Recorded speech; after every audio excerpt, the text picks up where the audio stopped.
Hello mpenzi mtazamaji wa The Noise Boy Kirenga TV 045, na karibu katika gumzo la leo. Tuweze kuzungumzia maandamano ambayo yanatarajiwa kufanyika siku ya kesho, sikiwa ni tarehe 25 mwezi wa June mwaka huu wa 2025. Lakini mimi napenda tu niulize swali, mara mingi vijana wameweza kujitokeza kufanya maandamano kama yaliyofanyika tarehe 25 mwaka 2024.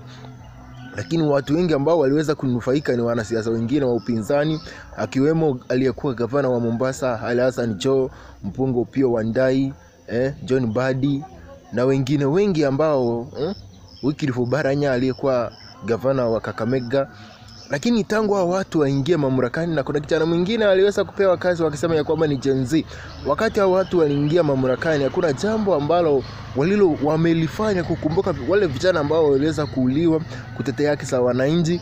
Hakuna jambo wameweza kulifanya. Na kumbuka ya kwamba mwingine ambaye aliweza kunufaika na maandamano yaliyotendeka tarehe 25 mwezi wa June mwaka wa 2024 ni aliyekuwa kinara wa upinzani ama kinara wa ODM ambaye ni Raila Amolo Odinga, na yeye aliweza kuingia katika serikalini.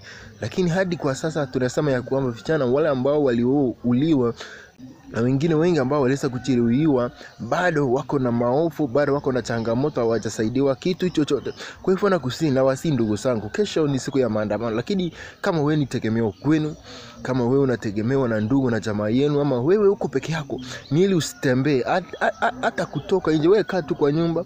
Wenye kuandamana waandamane, kwa sababu tunaandamania watu wengine ambao wananufaika bila kupata manufaa sisi kama waandamanaji. Nchi yetu ni nchi ya Kenya.